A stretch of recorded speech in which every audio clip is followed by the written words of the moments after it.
प्रिय जो सज्जना वैष्णवासी जया वर्णिता प्रेमात्यंत चित्ता नमस्कार माझा श्री गुरु एकनाथा अनंत ब्रह्मांडे उदरी हरी हा बालक नंदा घरी नवल केवडे केवडे नकळे कानोबाचे कोडे माणसाचे पुढे सरकले तर काय होतं असं छानसं काय मधातून का रेल्वे येणार होती का सरका सरका पुढं काही इचू निघतेत का पुढं का बॉम्ब पडणार आहे सरका पुढं पुढं मतदान मागायला आलो काय मी तुम्हाला माग बघतेत माणसं मागून कोण मंत्री येणार आहे तरी कमी नाहीत सध्या आपल्याकडे याला विडाला विडाला विडाला विडाला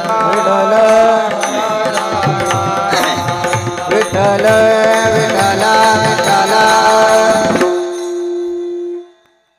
प्राप्त प्रसंगी निवडलेला अभंग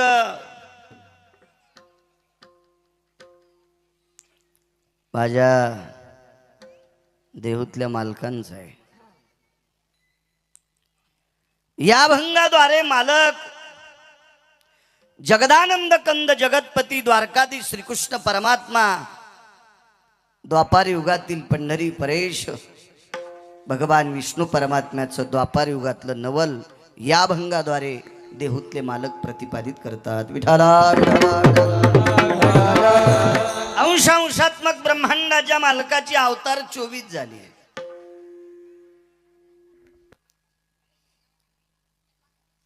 त्याच्यापैकी पूर्णावतार 2च आहेत. पूर्णावतार रामकृष्ण दुर्जनाचा येणे करोनी संहार पूर्णावतार रामकृष्ण. राम आणि कृष्ण हे 2 अवतार पूर्ण आहेत. पण 2 अवतार जरी पूर्ण असतील पण मुक्त अवतार फक्त 8वाचा आहे. स्वतंत्र आहे.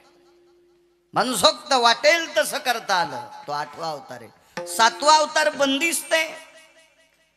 या पवित्र भारत देशात एक योगी जन्माला आला, एक यती जन्माला आला, साधू जन्माला आला, तो महर्षी जन्माला आला.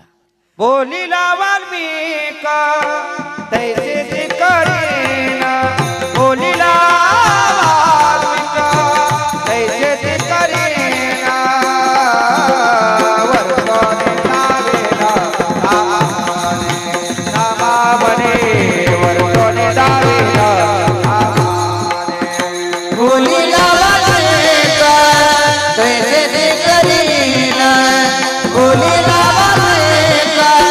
तैसे ते करीना वर्षोने दावेला वर्षोने दावेला.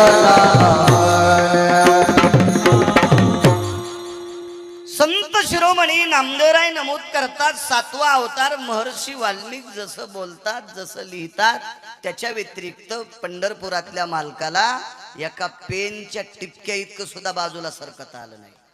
ह्रस्व दीर्घ इतकं सुद्धा सरकता येत नाही. साधूच्या ताब्यातला अवतार आहे. जसं एखाद्या व्यक्तीनं सांगितलं एखाद्या झाडावरून उडी हाण नवल नाही त्याच्या दट्ट्यानं हाणली त्याच्या दट्ट्यानं हाणली उडी तो हाण म्हणतोय म्हणून हाणली. 7व्या अवतारात पंढरपुरातल्या मालकाने एखादं अघटित काम केलं असेल तरी स्वतःच्या मनानं नाही केलं एका साधूच्या म्हणण्यावर केलं म्हणून नवल नाही. आणि 8व्या अवतारातली जितकी कामं केली का कोणालाच भेला नाही. अद्याप नाही अद्याप नाही. 7वा अवतार म्हणजे कर्जबाजारी अवतार आहे. ऋण आहे ऋण त्याच्यासाठी चालाय. ऋण फेडावया अवतार केला अविनाश आला आकाराचे अविनाश आला. फेडावया अवतार केला अविनाश आला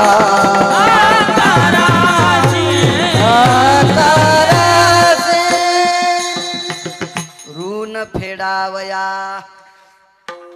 हे मागचं ऋण फेडण्यासाठी अवतार पुढचा आहे. मागचा अवतार हा कर्ज बाजारी ऋण आहे. देवाला फार व्याप झाला 7व्या अवतारात. मनसुक्त मालक वागले 8व्या अवतारात. बऱ्यापैकी नवलाची कामं 8व्या अवतारात झाली.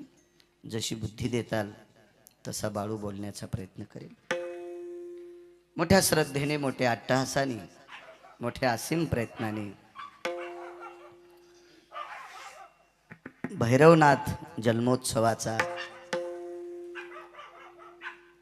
हा परंपरेनं चालत असलेला नियोजित कार्यक्रम.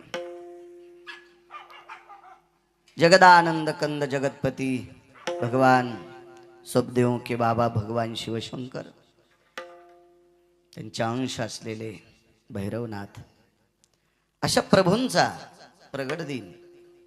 आणि त्या प्रगट दिनानिमित्त हा चालत असलेला उत्सव. आणि त्या उत्सवात आजचं प्रसादाचं माझ्याकडे आलेलं कीर्तन. गावात जेवढ्या आडनावाची मंडळी असतील तेवढ्यांना मनपूर्वक प्रणाम करतो. मला आमंत्रित केलं याच्याकरता नाही, देवतेंचा उत्सव करता याच्याकरता प्रणाम, भगवंताचा सोहळा करता याच्याकरता प्रणाम. तुम्हा सर्वज्ञांच्या वतीने तारखेच्या संदर्भात या मातीला लाभलेलं गायनक्षेत्रातलं रत्न माझ्या ज्ञानोबाराय तुकोबारायाच्या नामावलीला स्वर देणारे आदरणीय संजयजी महाराज हजारे, एक सात्विक तात्विक सुरेल रत्न, तारखेच्या संदर्भात संपर्क करत होते. गावातल्या कार्यक्रमाला हजर पण राहिलात, याबद्दल तुम्हाला प्रणाम. हो, नुसता प्रमाण नाही, विशेष विशेष. बऱ्यापैकी गावात फार गुणीजन असतात, बऱ्याच गावात, पण ते सप्त्यात थांबत नाहीत. हो, चला ते वाटोळीतले पानं समजायचे. विठाला विठाला विठाला विठ्ठल विठ्ठल. लोक म्हणते तर आम्हाला काय कारभारच सांगितलं नाही, कशाला पाटील की करतो सोमळ्या. आणि आता लोक पाटील की करणाऱ्याचं कुठं बरं झालंय, त्याला तो कोलूनच दिले लोकायनं. काय करायचे आपल्याला ती पाटील की नको. 2 दिवसाचा कार्यक्रम आहे, वर्षभर 365 दिवसापैकी 2 दिवस आपल्या ग्रामदेवतेकरता थांबायचं, बाकी आपली निघली. थांबलं पाहिजे. मृदंगाचार्य असेल, गायनाचार्य असेल, कीर्तनकार असेल, गावाविषयी आत्मीयता असली पाहिजे. महाराज या मातीच्या कृपेने तुम्ही परिसरात फिरता. ज्याला भूकृपा म्हणतात, वंशकृपा म्हणतात, देवकृपा म्हणतात, साधुकृपा म्हणतात. या परिसरात जेवढे संत असतील त्या संतांची कृपा आहे, या भूमीची कृपा आहे, आत्मकृपा आहे. अशा खूप कृपा आहेत. ह्या कृपेनं माणूस महाराष्ट्राच्या मातीत फिरत असतो. गायन क्षेत्रात बऱ्यापैकी सर्व महाराष्ट्रात प्रचलित असणारी व्यक्ती आदरणीय संजय महाराज हजारे, याच मातीतलं रत्न. तारखेच्या संदर्भात संपर्क करत होते, धन्यवाद. गायन क्षेत्रातली बुलंद तोफ, बऱ्यापैकी महाराष्ट्रात ज्यांच्या नावाचा दबदबा आहे, अशी आदरणीय, वय जरी कमी असेल पण आवाजाची मोठी तोफ आहे, कैलासजी महाराज पवार, तुम्हाला सुद्धा मनपूर्वक प्रणाम करतो. माझ्यासोबत असणारे वांगीकर बापू हजारे महाराज, त्यांना पाठांतर खूप आहे. तात्यासोबत, गुले बाबांसोबत बऱ्यापैकी राहिले. आणि पाठांतर गाथ्यातले बऱ्यापैकी प्रमाण अण्णा पाठ आहेत, असे उत्तरेश्वर बापू, त्यांना सुद्धा प्रणाम. महाराष्ट्राच्या मातीमध्ये मृदंग क्षेत्रात नाविन्य कमवणारं आमचं रत्न. काय गप्पळी झळकतीनं आपलं तुपलं ओळखीती. आपलं जतन बी केलं पाहिजे ना, याचा धरीन अभिमान. कालच बोलता बोलता राहिलो, काल लय गडबड होती, लय रेलचेल होती. समाजही तसाच होता, 10-15 हजार. आणि खूप मोठा कार्यक्रम, लोकांचे सत्कार, हे ते दादांचा कार्यक्रम, बऱ्यापैकी बोलता नाही आलं. खूप आमच्या परभणी जिल्ह्याला लाभलेलं एक मृदंग क्षेत्रातलं आगळं वेगळं रत्न कृष्णाजी महाराज भोरकडे, तुमच्या गुरूंची कृपा आहे. कृष्णा, तुमचे गुरु निर्व्यसनी आहेत. माधवराज गुरुजी चांगला माणूस, अत्यंत सात्विक, खूप शांत, मितभाषित व्यक्ती. खूप कमी बोलणारे, अशा रत्नातून घडवलेलं रत्न आदरणीय कृष्णा महाराज, तुम्हाला सुद्धा धन्यवाद. परम आदरणीय परम श्रद्धेय धर्मानां पवित्रो धर्म संन्यासो पवित्रा यज्जायते रक्तांबरम वैशानरोस्ततेच्या कृतिदग्धानां कामास्तते श्रुतिप्रियाया. या उकोक्तीनुसार भीष्मतुल्य आदरणीय पूजनीय वंदनीय रामानंदजी महाराज, तुम्हाला सुद्धा प्रणाम करतो. आपला अमूल्य वेळ खर्च करून आलेली तुम्ही श्रोते जनार्दन, तुमच्याही चरणी प्रणाम करतो. दामणगावून जे बबनांना असतील, त्यांच्यासोबत आलेले दादा असतील, येता येताच आम्हाला तिथं थांबिलं. हो, आमची इथे एक माणूस होता, ते बैलाला पेंड टाकीत नव्हता, पेंडीच्या घरात बैल घालीत होता. हौदात पेंड भरलेली होती आणि त्या बैलाला त्या पेंडीच्या घरातच घालीत होता. तुम्हाला जितकी खायची तितकी खा, मग माग सरले होते, बांधित होते. मग तर पेंडीच्या घरात शेण टाकू देत नव्हते, ते खराब होईल ना पेंड. गेल्या गेल्या दुकानातच घातलं काजूच्या. धन्यवाद तुम्हाला सुद्धा. बऱ्यापैकी आलेले पंचकृषीतून सगळी श्रोते जनार्दन, अत्यंत मृदंगाचार्यांना, वारकरी मंडळींना, मला सुद्धा बोलण्यासाठी गोडशी साऊंड सिस्टीम, तुम्हाला सुद्धा खूप खूप धन्यवाद. ए कॅमेऱ्यावाल्या, तुला बी धन्यवाद. लय बसला रे खुर्चीवर तू. हा, आमदार आहे का तू? सगळे खालीन, तू खुर्चीवर बसला रे. हा, विठाला विठाला विठाला विठाला विठाला विठाला.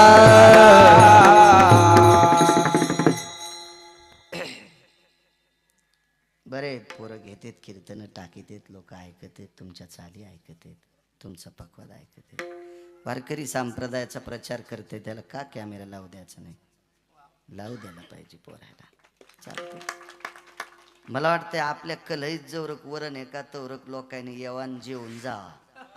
कलईतलं वरण संपलं, कलई पालथी लोक घरी, कशाला ताण घ्यायचा आहे का नाही? त्याच्यापेक्षा कलईत वरणच लय मट शिजवान, कोणी उपाशी नाही गेलं पाहिजे. विठाला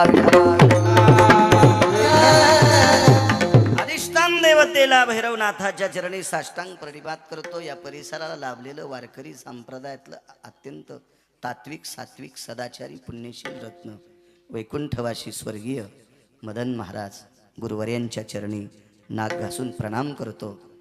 उत्तराधिकारी आदरणीय त्या गादीवरचे बबन महाराज भैरव, त्यांच्याही चरणी साष्टांग प्रणिपात करतो.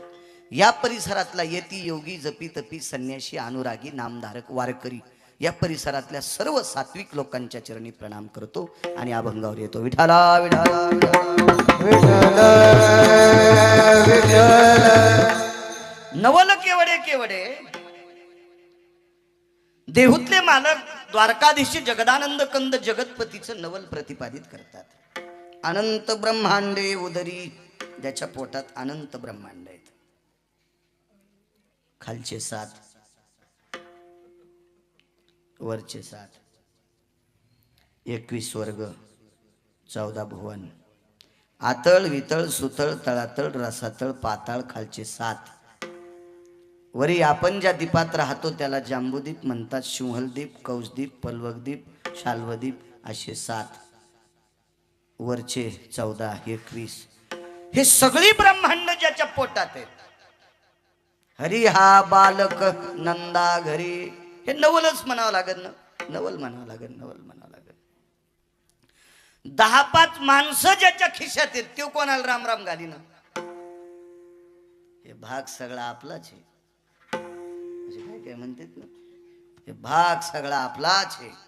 याच्यामुळे राम राम घालीत नाही का लोकांना? अख्खं ब्रह्मांड ज्याच्या पोटात आहे, तो नंदाच्या घरी बालकत्व निभवतोय. काय लिहिताय त्याच्याकडे? ही त्याची नम्रता आहे, नवल आहे.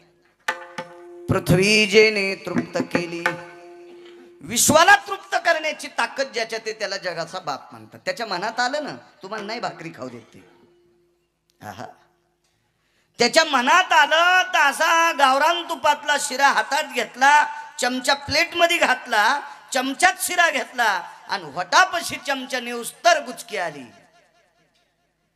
ग्रास गिळी सत्ता नाही हाती, नाही हाती.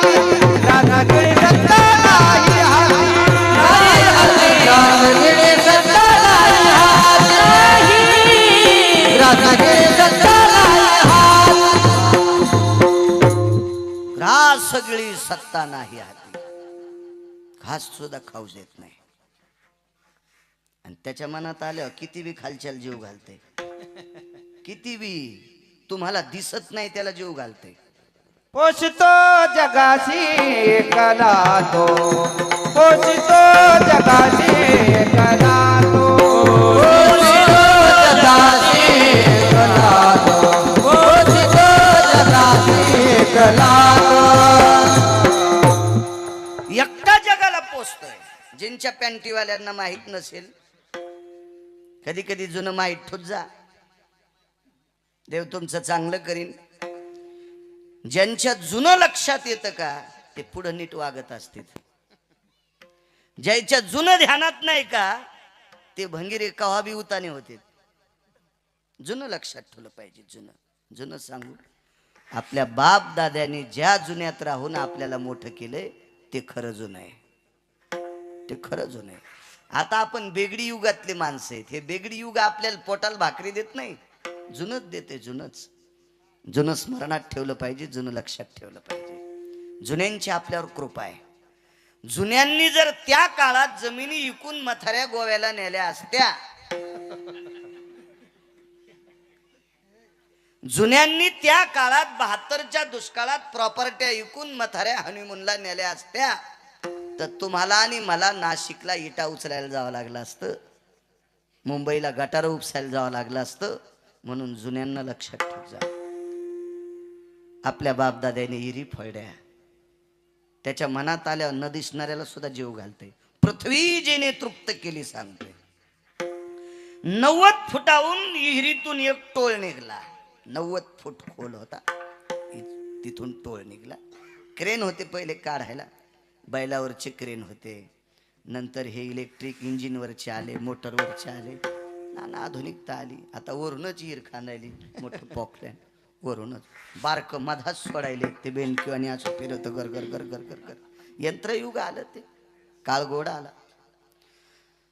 तर ते टोळ निघला 90 फुटाहून खाली. वरे त्या क्रेन मध्ये घेतला, वरी त्या खरपणाच्या दगडाच्या गंजीवर टाकला, तिथून निसटला, खाली आदळला आणि त्याचे 2 तुकडे झाले. तर त्याच्यातून एक बेंडकी बाहेर आली. 90 फुटात होता खाली, 90 फूट खोलीत होता तो दगड, अछिद्र दगड. डोक्याचं केसाचं इतकं सुद्धा छिद्र नाही त्याला, इतका पूर्ण बंद दगड तो, अछिद्र दगड. आणि तो फुटल्याच्या नंतर त्याच्यातून जिवंत बेंडूक निघला. कोण चारा घालीत असेल? पाषाणाचे पोटी बैसाला दरदूर, पाषाणाचे पोटी बैसाला दरदूर,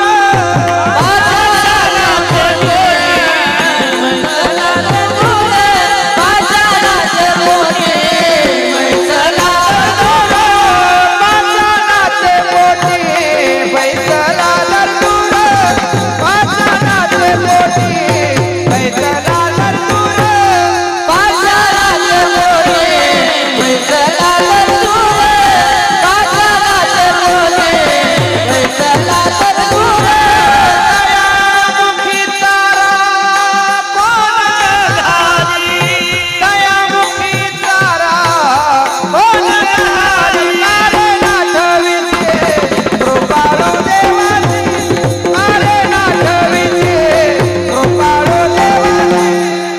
दयामुखी तारा कोण घाली, दयामुखी तारा कोण घाली, अरे नाथविचे कृपाळू देवाची, अरे नाथविचे कृपाळू देवाची.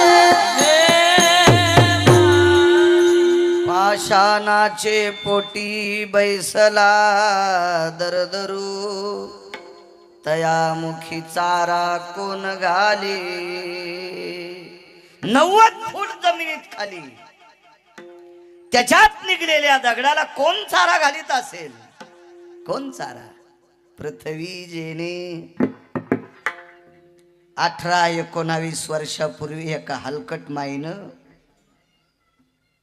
एका पांचट माईनं, अजून मराठवाड्यातला शब्द सांगतो, एका दलिंदर माईनं, एका नीच माईनं, एका हलकट बापाने, पांचट बापाने यायला अपत्य झालतं, लेकरू झालतं, पोरग झालतं. पृथ्वी जेने तृप्त केली सांगतो. शब्द खरट वाटले असतील तुम्हाला. हलकट, पांचट, नीच, दलिंदर, पुढे ऐकल्यावर कळण हे शब्द लय कमी वापरले त्याच्यासाठी. मुलगा झाला,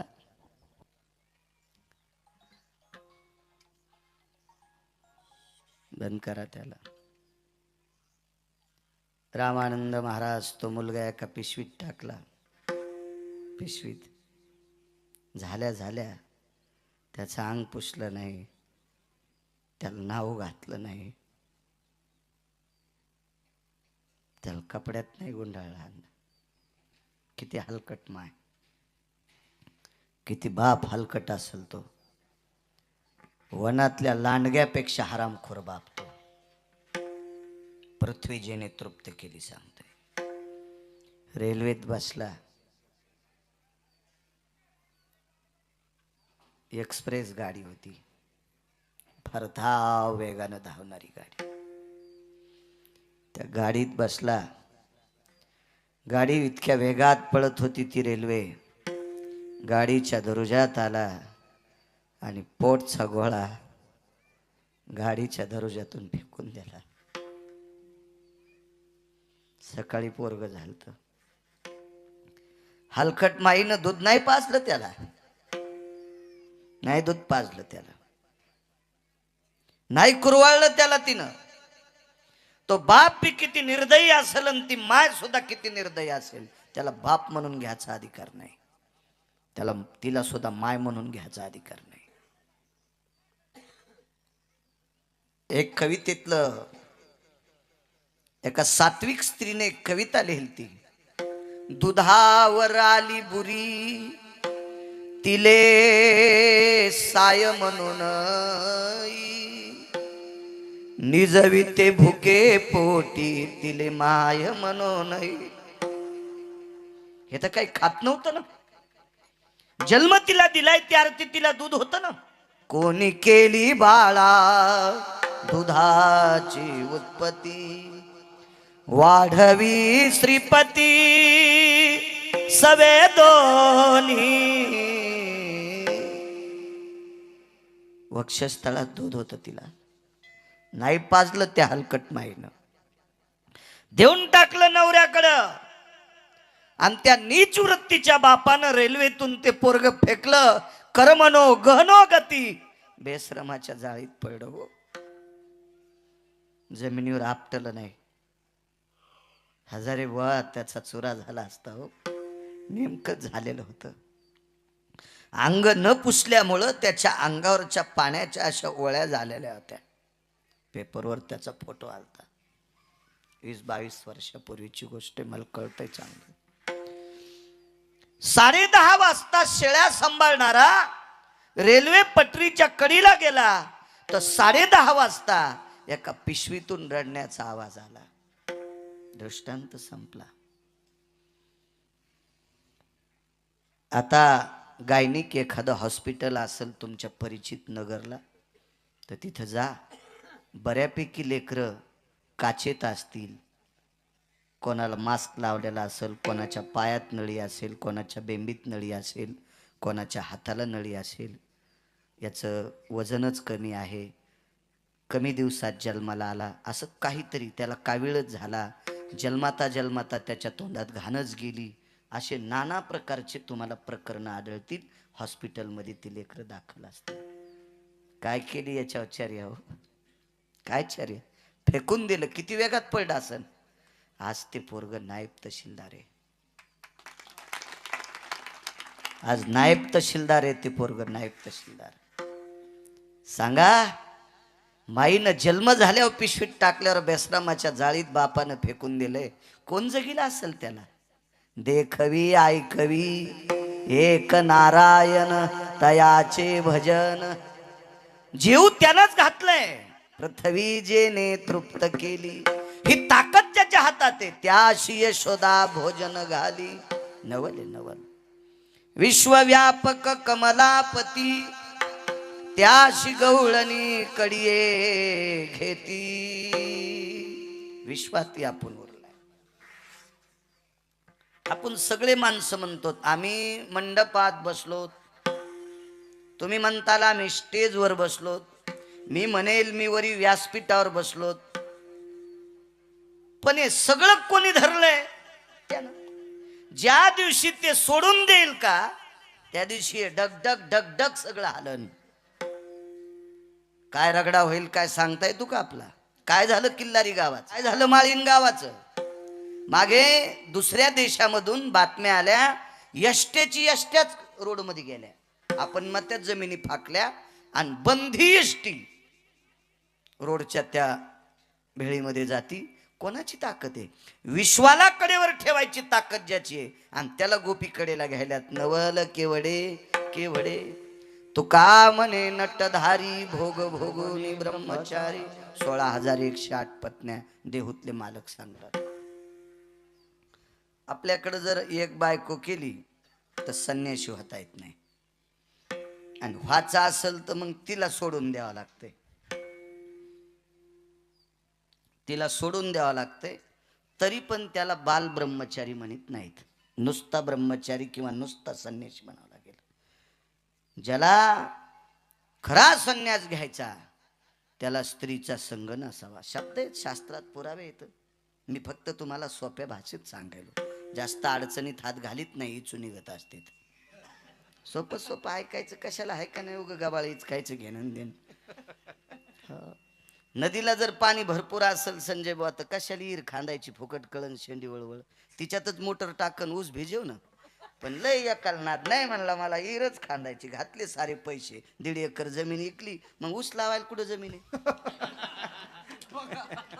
म्हणलं बायकोच्या डोसक्यावर आता लाव. एक जणांनी बैल घेतले, बैल अण्णा मला पाहायला बैल म्हणलं बैल जोरदार आहे पण बांधी तू कुठं? ते म्हणला कुठं बांधार? म्हणलं गोठा गिठा कर नाही एखादा. तवा असे पत्र गित्र नव्हते, परिस्थिती नाजूक होत्या. ते म्हणला गोठ्याला लाकडच नाहीत. म्हणलं इकत आण. मंठ्याच्या बाजारातून एक ट्रॉली भर लाकडं आणले, गोठा केला. मला म्हणला पहा गोठा. म्हणलं गोठा सुंदर केला. बैल म्हणला बैल इकून तर लाकडं आणले. मग याच्यात 2 मेखा ठोक म्हणलं, एका मेखाल पपेची माईन, एका मेखाल तू. आळंदीतल्या मालकांनी ओई खर्च केली याच्यासाठी. आळंदीतल्या मालकांनी या गोष्टीसाठी ओई खर्च केली. मोठाले मोबाईल घरी गेल्या पाहन तितकी ओई. देव चांगलं करीन तुम्हाला. काय भांगाऱ्याची थोत्र पाहता मोबाईल मध्ये, संसार पालथा जळण तुमचा. विठाला विठाला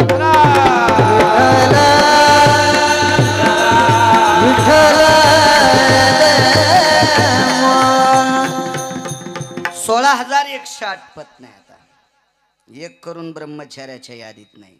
काय असेल विधीने सेवन विषय त्यागाते समान. काय जीवन आहे देवाचं, आणि तरी तो ब्रह्मचार्याच्या यादीत आहे. नवल केवडे केवडे नकळे कानोबाचे कोडे. साधा सोपा सरळ अभंगाचा अर्थ झालं कीर्तन. विठाला विठाला विठाला होतो समुद्र. कृष्णा बोल. समुद्रानं सांगितलं भेव नको, लप माझ्यात, आणि समुद्रानं त्याला लपिलं. तुम्हाला एक सांगू का, गुन्हा करणाऱ्यापेक्षा गुन्हेगाराला जो मदत करतो का तो अर्धा हरामखोर असतो.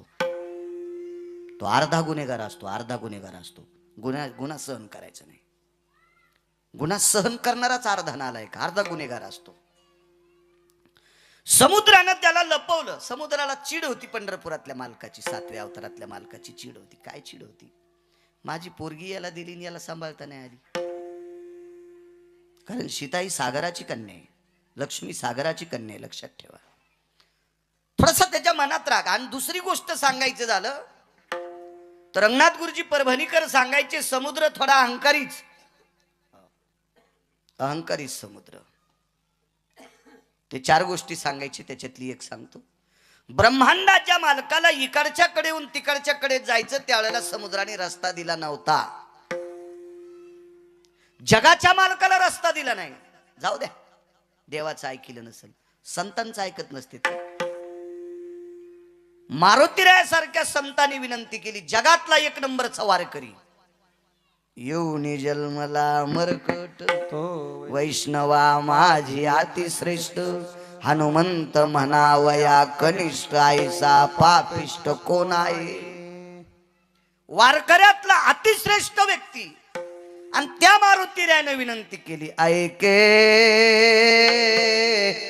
ऐके आपांपती तुझ रे मी करी तसे विनंती. हे सागरा आपांपती मी तुला विनंती करतोय, ऐक न रे. देणं रस्ता देत नाही म्हणे. याच्याहून समुद्र अहंकारी.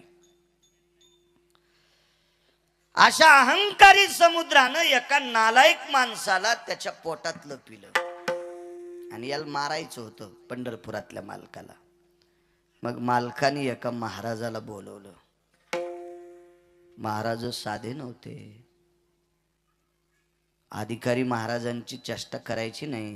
गुटखे खात असेल, तंबाखू खात असेल, बिड्या वढीत असेल, माळ घालीत असेल तर याला पण चांगलं म्हणू नका, पण वाईट म्हणायचा अधिकार आपल्याला त्याला पण नाही, त्याला पण नाही, त्याला पण नाही. चोराची सुद्धा चेष्टा करायची पात्रता आपल्यात नाही. चांगल्या महाराजाची चेष्टा केल्यावर साधू म्हणून भक्त म्हणून उपहासिते, भक्त म्हणून उपहासिते, भक्त म्हणून उपहासिते. त्याचे तो नरका जाते, त्याचे पूर्व नरका जाते, त्याचे पूर्व नरका जाते, त्याचे पूर्व नरका जाते, त्याचे पूर्व नरका जाते.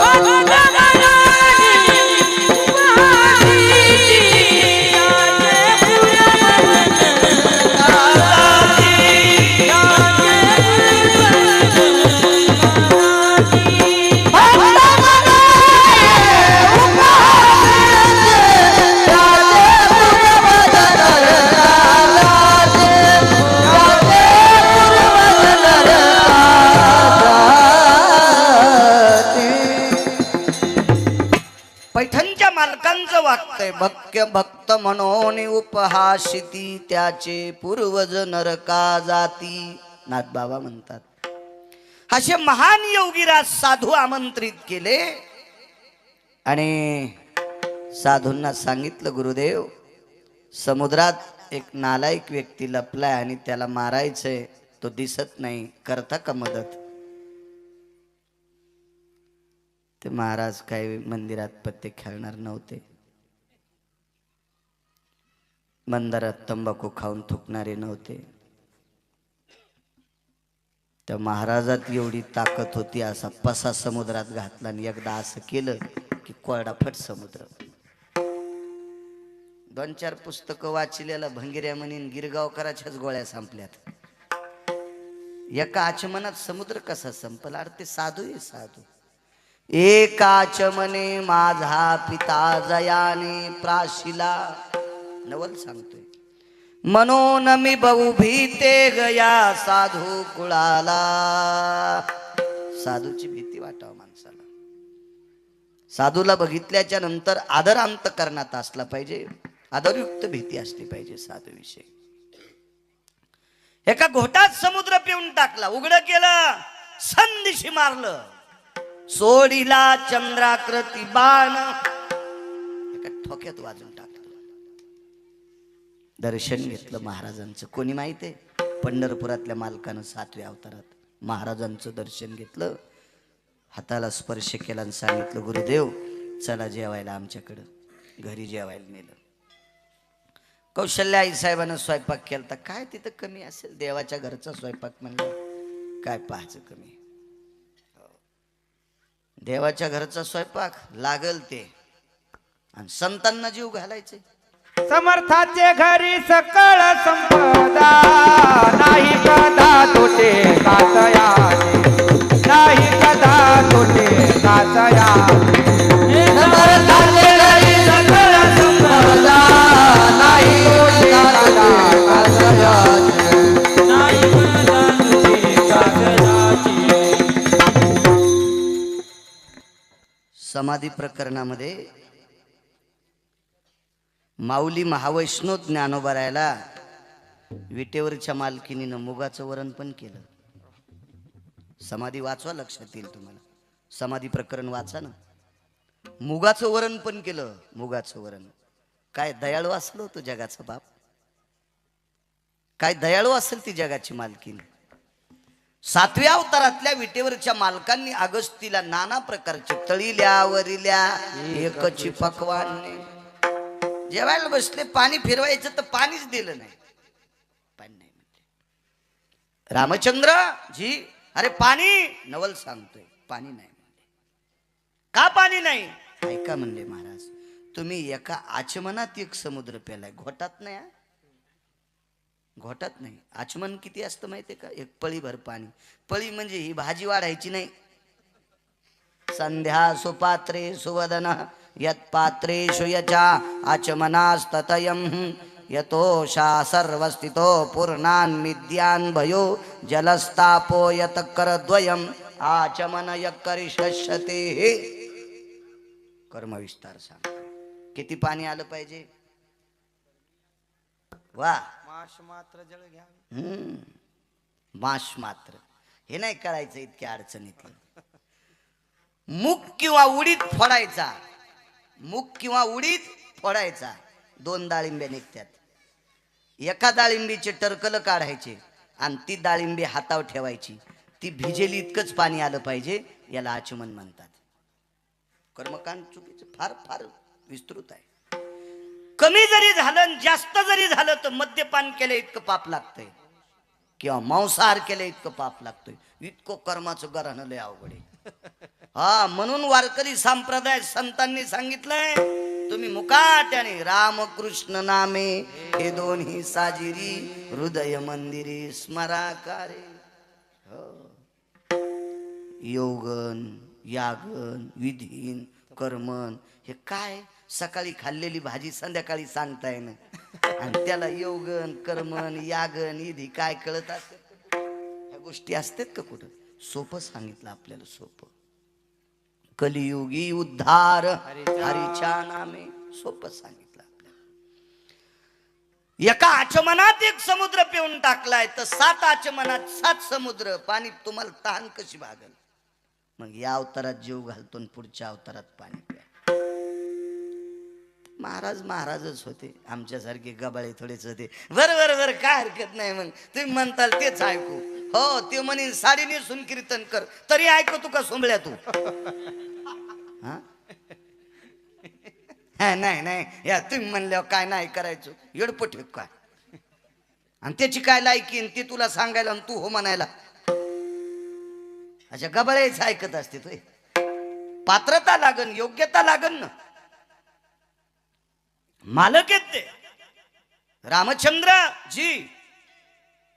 या अवतारात आता जेवतो पण पाणी पुढच्या अवतारात पाचतो. लक्षात ठेव बरं रामचंद्र. अरे तुरच लय मोठी लोक आहेत ते. अहो, या पंढरपुरातल्या मालकावर संतांचा उपकार आहे. कुळीची हे कुळदेवी केली ठावी. या संतांनी आपल्याला ठाव केलाय. काय माहित होतं आपल्याला? देवाचा प्रचार करणारी लोक येतील त्याला मोठे पण देणारे. आमुची भावे तुझं देव पण हे का विसरवणी राहिलासी? देवा आमच्या भावामुळे तुला देव पण आहे. काय विसरलास? तुला कळत नाही? इतकी पात्रता संतांकडे आहे. याच्या पलीकडे सांगू का? देवाला सुख देणारी संत. संताचे सुख झाले या देवा मनवून सेवा करी त्यांची. अहो, देवाला सुखच संतांनी दिले. इतकी पावर आहे त्यांची. रामचंद्र पाणी पुढच्या अवतारात जी मालक. जेवण केलं, म्हातारं निघून गेलं. पुढचा अवतार द्वारकाधीश कृष्ण परमात्म्याचा. आता मागच्या अवतारात पाणी पाजायची ताकद होती पण वाल्मिकानं तसं लिहिलंच नव्हतं. नाही तर मागच्या अवतारातले विष्णू पुढच्या अवतारातले कृष्ण विष्णू नव्हते का? विष्णूच होते. पाणी पाजता येत होतं पण एका साधूचा शब्द खोटा करता येत नाही. याच्याकरता भगवंतानी एका महाराजाला प्रणाम केला आणि पुढच्या अवतारात पाणी पाजतो. तर पुढच्या अवतारात पाणी पाजताना किती वितंडवाद केला बा. गवळी दरवर्षी इंद्राची पूजा करायची. भागवत आहे का? लक्षात येईल तुमच्या. ज्यानं चांगलं पाठ केलंय चांगलं वाचलंय त्याचं ऐका. मांडीवर वही घेऊन बसलं. इति श्रीमद भागवत महापुराणी अमुकामुक स्कंधे अध्याय हरये नमः. सुख सांगतात राजा परीक्षिते, काय सुदामदेव नावाचे ब्राह्मण होते बर का. काय त्यांची देवावर श्रद्धा होती बर का. लागली लाईन आली आणि पंखा फिरला, वहीचं पान पालत झालं. काय आजामेळ नावाच्या ब्राह्मणाची फजिती झाली बर का. तू नगरहून गाडी सुटल्यावर डायरेक्ट संभाजीनगरलाच उभी राहिली, मधले चट सोडून दिले श्री ड्रायव्हर तो. असं नाही हो. कुठल्याही कीर्तनकाराने, कुठल्याही रामायणकाराने, कुठल्याही भागवतकाराने ग्रंथाचा अभ्यास करून बोलायचं. कीर्तन सुद्धा पाहुणी ग्रंथ करावे कीर्तन, काटेकोरपणानं अभ्यास करायचा. मला असं वाटतं आपल्याला जितक्या पाण्यात पोहता येते त्याच्यात उडी हाणा. एक जणाला आता बुडायच्या पाण्यात पोहता येत नाही, त्यानं गुडघ्या इतक्या पाण्यात मस्त आंघोळ करायची, अंग चोळू चोळू 7-8 साबणा 9-10 दगड पार चोळायचं. याने विहिरीत उडी टाकली. फुगून वरी आल्यावर कळालं मालकाला. आगाऊपणा कशाला करायचं, आपल्याला जे होत नाही ते. बोकड्यानं मुकाट्या शेळ्यापाशी शहाणपणा करायचा. कोणी माहितीये बोकड्यानं. पण लांडगीन येली जाळीत, लांडगीन जाळीत येली. लांडगीन कळायली ना तुम्हाला. तिनं पिले दिले आणि बोकड्याला शिंग लांबले होते. ते म्हणला, ए लांडगिनी, आमच्या परिसरात पिलेट होती होय. ते म्हणली, बाई पिल्याला जेलमध्ये आला तेव्हापासून कोणी खाल नाही भेटलं. का आलाय वाघ. शिंग ठुले असते का तिनं. आगाव पण आहे का नाही. फिरायचा लय नाद वळईला. वळई कळत तुमच्याकडे सुडी म्हणतात का वळई. गंज गंज गंज. बाजऱ्याच्याला सुडी आणि मोठ्या ज्वारीच्याला गंज. गंजायला लय नाद फिरायचा. तर फिरू द्या ना, गंज फिरू द्या. पण गंज इष्ट्याच्या लग्नाला गेला. आता हे युट्यूब मध्ये तिकडं ऐकल्यावर त्याला गंज कळत नाही. भानगड आहे ती आता. आणि वळई तुम्हाला कळत नाही. हे किस देश की बोली किस देश की गाली होती. मग गंजाने इष्ट्याच्या लग्नाला जावा का. मूर्खपणा आहे ना. वापस आला असेल का गंज तो. काय करायचं फुकट कळण शेंडी वळवळ. जगदानंद कंद जगतपती भगवान कृष्ण परमात्म्याने इंद्राची पूजा डावली. इंद्र म्हणजे 222 मंत्रीपद एकट्यालाच. आपल्याकडे एक मंत्रीपद असल्यावर त्याला लाल दिवा, माग पुढं पोलिसाच्या गाड्या, वैभव असतं, थाट असतो बिचाऱ्याचा. याला 222 पद. किती मोठा अधिकारी. त्याचा सन्मानच फेकून द्याला आणि एका डोंगराची पूजा केली. त्या डोंगराचं नाव आहे गोवर्धन. गोवर्धनाची पूजा केली. माणसं पाठीले म्हणे, अरे दरवर्षी आपली पूजा करते, या वर्षी काय आपल्याला बोललं नाही, काय नाही. कसं काय हुकलं बाबा. 10 वर्षापासून आपल्यालाच बरीत वाजवायला. नाही, मी एरी दृष्टांत सांगायला लागलो तुम्हाला नाही म्हणून. या वर्षी कस काय हुकलो. कोण टापकाला तिथं. तिकडं सप्ताह असला तरी फोन लावलो बेजार. काय महाराज हजारी बा कोण आहे तुमच्या इथं वाजवायला. आसन ना कोणतरी, आसन कोणतरी. दरवर्षी म्हणले, यावर्षी आपली पूजा का नाही. सदसेवेकरांनी सांगितलं यावर्षी गोवर्धनाची पूजा आहे. बर बर बर बर. पाहतो म्हणे गवळ्याची सोय. आता सोयच बघतो म्हणे या लोकांची गोकुळातल्या. काय सोय बघणार. असा पाऊस पाडला, शिळा वर्षल्या धारी. मेघ जो कडाडीला, शिळा वर्षल्या धारी. रक्षिले गोकुळवो, नखी धरी लागिरी. निर्भय लोकपाळ, अवतरले हारी. जय देवा कृष्णनाथा, राय रुक्मिणी कांता. आरती ओवाळीन तुम्हा देवकी सुद्धा. हत्तीच्या सोंडेसारख्या धारा पाड्या. 14 समुद्रा इतकं पाणी वाहत होतं. गवळ्याने सांगितलं, कन्हैया काय काय काळजी करू नका, लावा काठ्या. येणे गिरी गोवर्धन उचलेला. आणि मालकांच्या आरतीत नखी धरीला गिरी, नखावर करंगळीवर पर्वत धरला, करंगळीवर. पाऊस पडत होता. भगवंताच्या लक्षात आलं, इंद्राला राग याच्या करता आणला, आपल्याला माहित होतं तो प्रमाथी नावाच्या वरुणाला पाठवून पाऊस पाडणार आहे. अवकाळी पडलेला पाऊस चोर कमी हाणते तितका आणि तो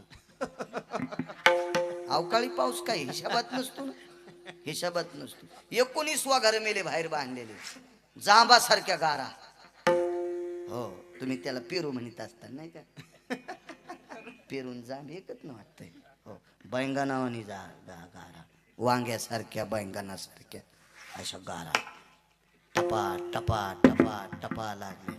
19 घर जाग्यावर मेले, जाग्यावर. माणसं मरायला काय लागत आहे? या अवकाळी पाऊस नाही, हे का मोसमी थोडाचे हिशाबात नाही. 19 किलोमीटर मध्ये एकही द्राक्षाचं पान शिल्लक ठेवलं नाही. अब्जावधी रुपयाचं नुकसान. काही काही शेतकऱ्याचं 4-4, 2-2 कोटी रुपयाचं नुकसान. कोण्या पावसानं? अवकाळी पावसानं. हा हिशाबात पडत नसतो ना अण्णा पाऊस. हो. मग तिथं तर हत्तीच्या सोन्यासारख्या धारा येतात. कसा पाऊस असतो? मालकाने सांगितलं सगळ्या गवळ्याला काळजी करू नका. आमंत्रित केलं सापाला. मोठा साप, कोणताही धरा, वासुकी धरा, तक्षक धरा, नाना प्रकारचे सर्प आहेत. त्याच्यापैकी एकाला आमंत्रित केलं आणि त्या पर्वताला आळं केलं. सापानं आळं केलं आणि एका जागेवर पाणी घेतलं आणि म्हाताऱ्याला सांगितलं, महर्षी मागच्या अवतारात जीव घातलं, पाणी प्या. लावलं म्हाताऱ्यानं तोंड. 14 समुद्रा इतकं पाणी येत होतं. 7 दिवस आणि 7 रात्रा.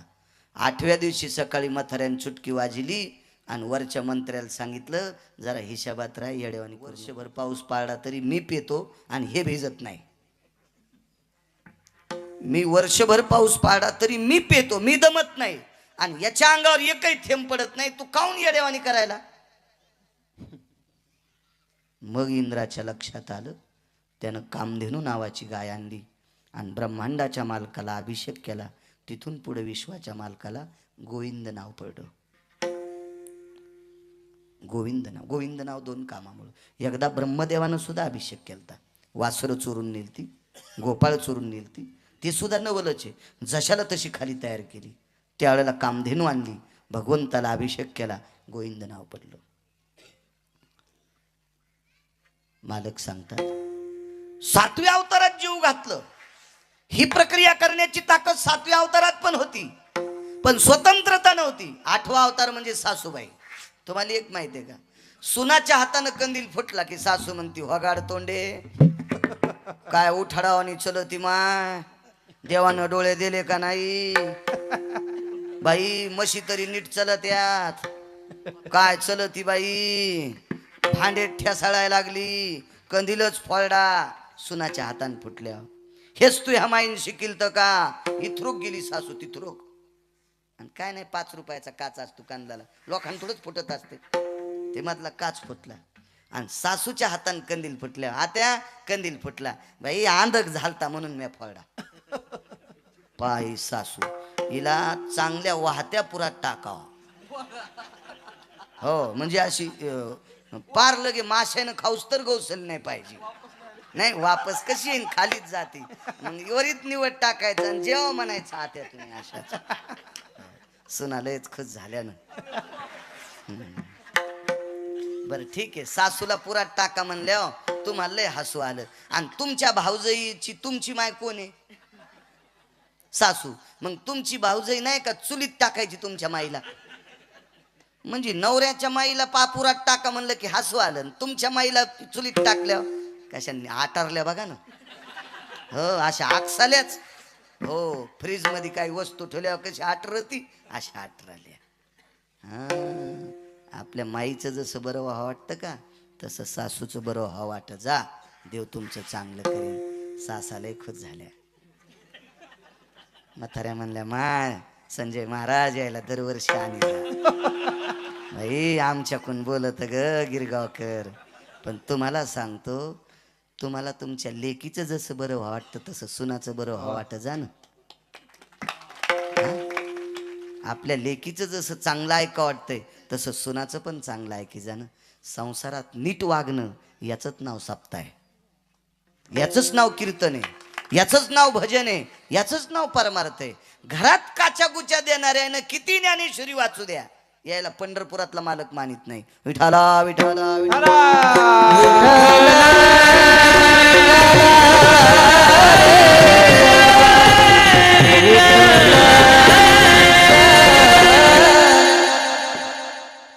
आणि 7व्या 8व्या अवतारात 14 समुद्र इतकं पाणी एका वेळेला वाहत होतं.